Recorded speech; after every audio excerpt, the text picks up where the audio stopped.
Et voilà, c'est déjà la troisième partie de Tous Azimuts, toujours avec Raphaël Poulain. Quand j'étais Superman, il est là. Ah bah il est sur l'écran aussi, ça tombe bien. Toujours avec Pierre-Jean Larmignal, meilleur ami de Tintin, et avec Alexandre Chalery, le meilleur ami de la cuisine. Bonsoir Alexandre. Bonsoir Olivier.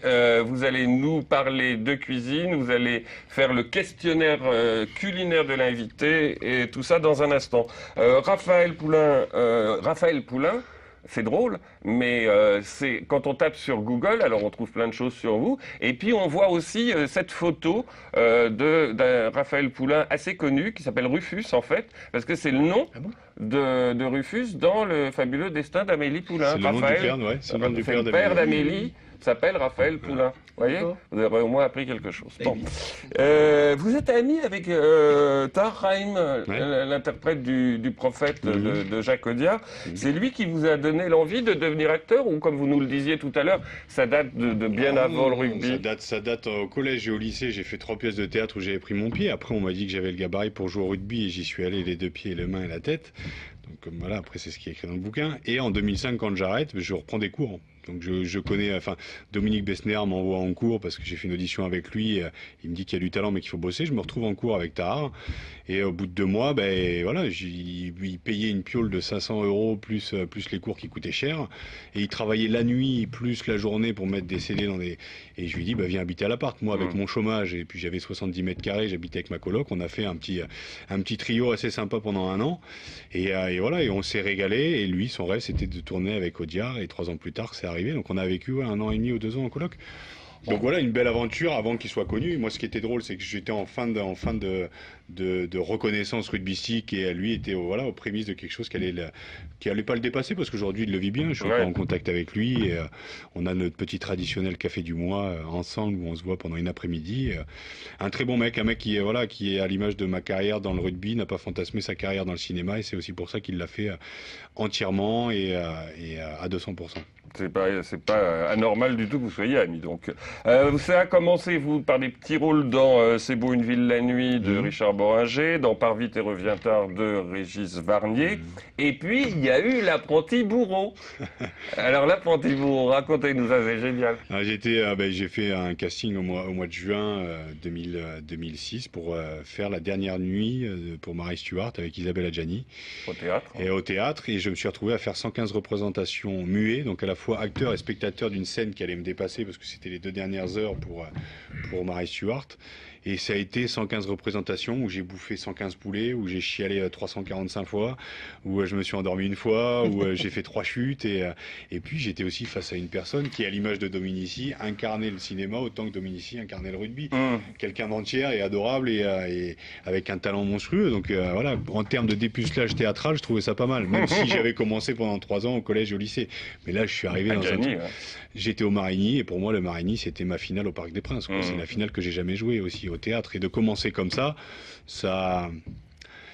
voilà, j'ai toujours eu cette humilité au rugby et ça m'a appris aussi à être humble aussi au théâtre. Et voilà, même si de 19 à 25 et même encore aujourd'hui, je pense jamais avoir chopé la grosse tête parce que voilà, je suis pas passionné par tout ce qui m'arrive. Je suis juste amoureux de la vie et juste de partager. Et c'est pas, une fois de plus, c'est pas de grandes phrases. C'est vraiment envie il y a une envie de. C'est ce qu'on ressent en vous lisant. Ouais. Et donc j'ai fait cette pièce avec Isabelle et d'autres acteurs et voilà, j'ai passé 115 représentations super.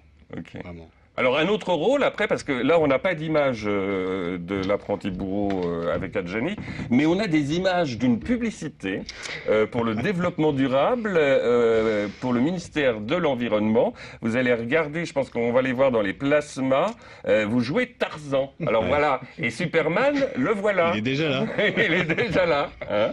Et donc là, il n'y a pas de poils. Non. Et puis là, donc, dites-nous, là, c'est avec Chita. Là, c'était une rencontre magnifique avec Chita. Quand elle est arrivée, elle avait une couche et j'ai dû enlever le peignoir pour commencer le tournage. Et là, elle était comme une dingue. Enfin bref, Elle est tombée amoureuse. Oui, moi aussi. Et là, par contre, j'étais beaucoup moins amoureux. Là, sur cette photo-là, je mouillais la couche. C'était moi qui était pas fier. Vous fouettiez un peu avec le serpent. Parce qu'ils me l'ont mis sur. J'avais cette tête-là d'ailleurs. Et ils me l'ont mis autour du cou sans me prévenir. Et voilà, Oscar Oscar autour du cou, il fait pas flipper. Il fait flipper. Voilà. Bon. Mais c'était une super expérience. Et puis en plus, pour l'environnement, je trouve ça plutôt chouette. C'était réussi, ouais, c'était cool. C'était cool. Bon, et puis alors, dernier exemple de votre travail de comédien, et puis il va y en avoir de plus en plus, j'en suis sûr.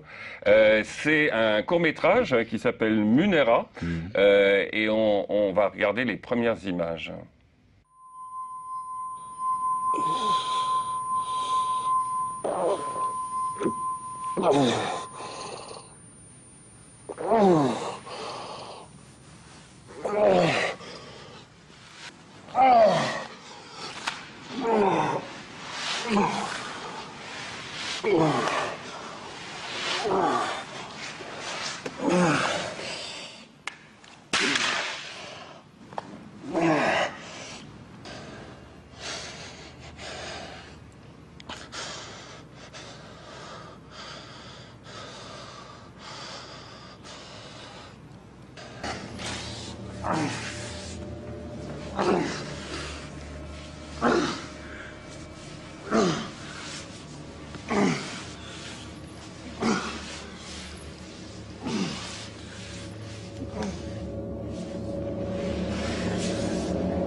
Alors là, c'est muet aussi. Les cris sont incarnés, hein. Ouais. Vous avez vu ça un peu mais... C'est plutôt ambiance Quentin Tarantino, là. Ouais. Hein, Il faut savoir que physique. cette équipe-là, Nico Diego, que je salue d'ailleurs, c'est un mec qui a 22 piges, qui a un talent énorme et qui, à ce moment-là, j'étais en pleine écriture du bouquin et qui m'a sorti un petit peu la tête du canapé et qui m'a redonné confiance en fait, parce que j'ai trouvé une équipe derrière tout ça et on a fait 5 jours de tournage où on s'est régalé. J'en ai retourné un cette année et l'année prochaine, je retourne pour leur 3e année, leur travail de fin d'études. Je retourne aussi avec eux parce que je trouve que c'est des mecs qui, voilà, une fois de plus, qui incarnent et qui sont passionnés et qui sont à fond. Je trouve ça génial. Vous pensiez à qui, vous, Pierre Jean? Avec la barbe, c'est un côté Rodin de Pardieu, après Camille Claudel, Adjani. Et il y a le gabarit, non? Puis il y a aussi, oui, je sais pas. Depardieu, on pourrait faire pire comme comparaison. Ah, carrément, mais merci beaucoup. Après, ce qui est un petit peu délicat, c'est vrai, c'est que je sais pas un gabarit qui passe partout, sachant que 100 kg, 1m86, ça va pas être évident, parce que la caméra, en général, ça grossit. Donc, mais ça n'empêche pas de faire carrière. Justement, vu qu'il a réussi à le faire, maintenant, voilà, j'attends de pouvoir incarner des rôles à ma mesure physique, attention, parce qu'après, on verra bien ce qui est proposé, mais un rôle de anti-héros, comme je l'ai dit, ça serait super. Bon, d'accord. Alexandre, vous allez nous parler de cuisine, Depardieu, la cuisine, tout ça, ça va ensemble. Quel enchaînement de fou. Mais d'abord, la virgule qui va bien.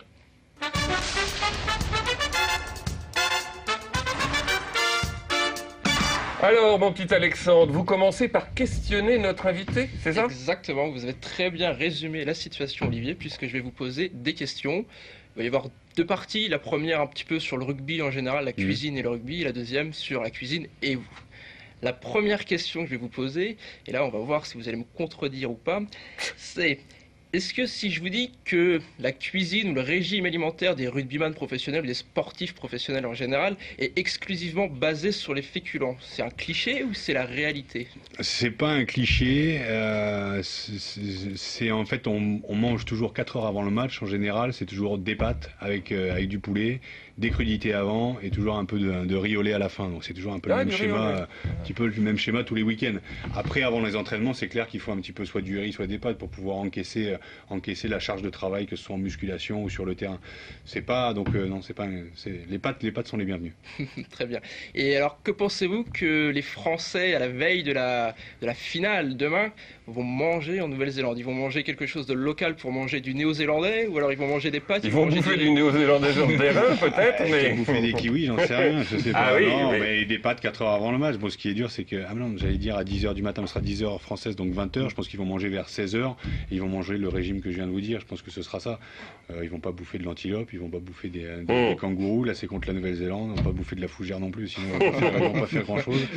Donc, je pense qu'ils vont avoir... Là, il y a aussi un diététicien qui les suit. Ils auront ce qu'il faut dans l'assiette. Ah bah ça répond à votre troisième question, s'il y a un Plus ou moins. Dans les centres de formation ou les équipes professionnelles, quand vous êtes arrivé jeune, est-ce qu'on vous éduque un petit peu le sens du bien manger, ou alors un petit peu comme dans le livre, on vous lâche dans la nature comme ça Lâché dans la nature, je raconte une anecdote d'ailleurs juste avant le match contre Grenoble, le match télévisé, un truc, et ben je me pointe en fait à la gare avec des chicken wings, donc le truc hyper gras, le truc pas du tout diététique la veille, et je fumais à l'époque, donc je me suis aussi fait griller à fumer une cigarette derrière le bus juste avant le match par Bernard Laporte qui était mon entraîneur, donc en termes de diététique j'étais pas très bien suivi, et lâché en pâture comme ça dans Paris, ça a été pas de carbonara et pizza tous les soirs, et c'était peut-être pas le meilleur je pense. Voilà.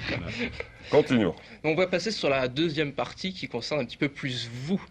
Quand vous étiez, encore une fois, jeune rugbyman, on peut dire que vous mangiez un peu, beaucoup, à la folie, pas du tout. Les portions, c'est des choses énormes. Vous faites 1m96, 100 kg. Passionnément.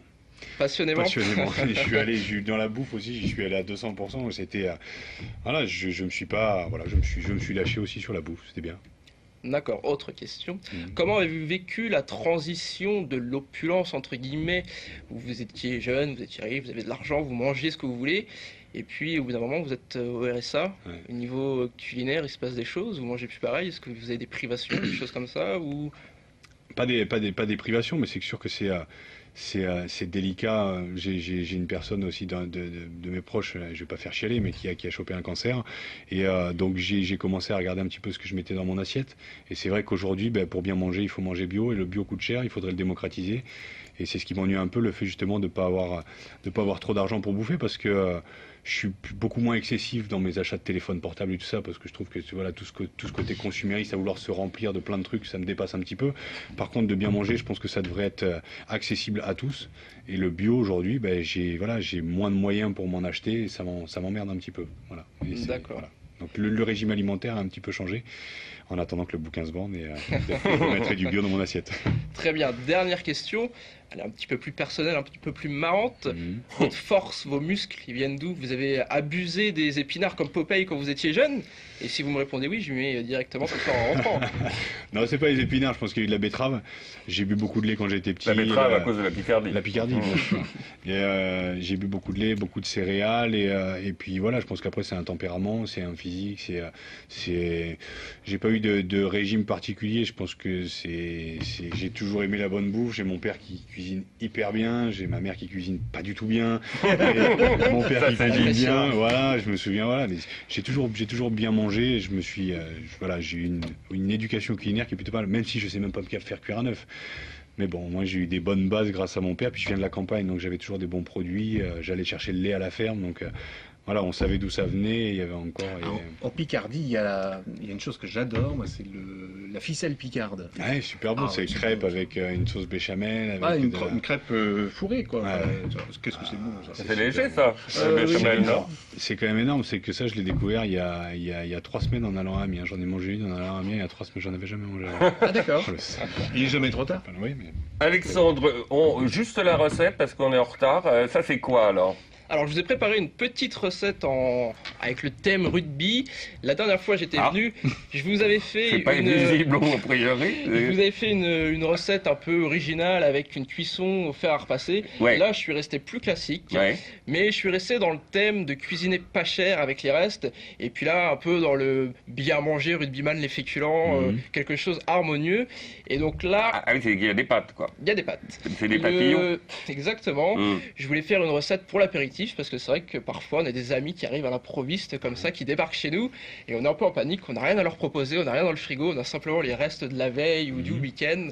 Et là, c'est exactement ce qui s'est passé. Alors, je vous propose ces brochettes faites avec les nouilles papillons, on peut dire. Avec une petite tomate cerise et tout simplement un petit morceau de saucisson à l'ail pour réveiller les c'est du saucisson à l'ail. Exactement. Oui. Et dans l'assiette, je me suis permis d'apporter une petite touche de ketchup, une petite touche de couleur et d'assaisonnement. que les rugbyman n'ont certainement pas le droit de manger. Ça va. Le ketchup et la moutarde, alors on nous a dit que ça filait des aigres, mais non, ça c'est très bien, c'est très joliment présenté, félicitations. Ouais, voilà, c'est une recette qui est vraiment faite en 2 minutes et c'est vraiment pour montrer que quand on reçoit des invités à l'improviste, faut pas qu'on panique, on prend les restes du frigo, on assemble une petite brochette, 2-3 minutes, c'est parti, on présente quelque chose de sympa. Et puis pour l'apéro, on boit un coup. Oui. Mais avec modération, bien entendu. Du rhum ambré.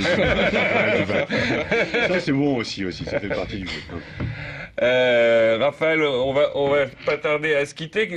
L'avenir, là, vous avez des projets en termes de films, de théâtre J'ai écrit un seul en scène il y a 3 ans, avant de commencer à écrire le bouquin, j'ai écrit un seul en scène en 2 mois sur l'histoire d'un homme que j'aurais pu devenir si j'avais pas été rugbyman. Et il s'avère que toutes les prises de conscience de cet homme entre 20 et 30 ans, que j'ai écrit en 2 mois, je les ai eues après. C'était très bizarre en fait. J'ai tout mis sur un personnage et aujourd'hui l'idée ce serait de faire un amalgame entre ce seul en scène que j'ai et de récupérer des chapitres du bouquin et de faire 1h15 de spectacle incarné sur scène avec des larmes, avec de la danse, avec des odeurs, enfin pas des odeurs, ça va être un peu dur, mais avec le plus d'éléments possible pour faire ressentir en fait et d'incarner ça au théâtre. Voilà, je rêve pas de ça, mais j'ai un metteur en scène, j'ai Dominique Besnéard qui est derrière moi, je pense. Et voilà, donc il y a ça, et puis après derrière j'ai déposé justement là une bande démo chez 2 agents à Paris, dont l'agent de Tahar justement, Tahar qui m'a pas pistonné parce que rien ne remplace le talent et l'expérience. Donc il m'a juste donné le numéro, j'ai amené ma bande démo qu'on a vue, j'ai amené le bouquin, je leur ai dit lisez, si ça vous plaît tant mieux, si ça vous plaît pas je vais ailleurs, et j'ai pu les rencontrer. Affaire à suivre aujourd'hui, je suis heureux. Donc voilà. Super. Ben nous, on est sûr de vous revoir bientôt sur scène ou sur un écran parce que je suis sûr que ça va le faire. Et je reviendrai ici parce que l'accueil est plutôt chouette et voilà. Merci à vous. Merci cool. Raphaël. Merci à vous deux. La semaine prochaine, je recevrai Serge Moati pour ses dernières nouvelles de Tunis. Voilà. Chez Michel Lafon, quelques jours après les élections de ce week-end, enfin libre dans ce pays. Le 4 novembre, nous parlerons d'un livre qui sortira à peine des presses, François Fillon, La Tentation de Paris, avec son auteur Fabienne Auxerre qui sera sur le plateau.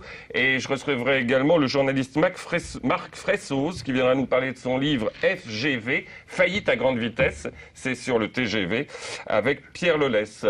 Oui, juste un petit mot, est-ce que j'ai oublié le nom de la librairie dans laquelle... La librairie Doucet. La librairie Doucet, voilà, je l'ai oublié alors que mon attaché de presse qui est juste à côté m'a donné tout à l'heure. Merci à eux parce que l'accueil a été super sympa, il y a eu un bon débat cet après-midi, et voilà, juste pour dire que mon bouquin est là-bas. Voilà. Non, merci beaucoup. Il est à la librairie Doucet, il est partout, et en effet, on salue Olivier et Marie-Adélaïde Dumont. Moi, je remercie également Grégory Jugé qui a réalisé cette émission avec Evan Lesage, Gérard Giraudet et Anthony Tito Gano. Merci.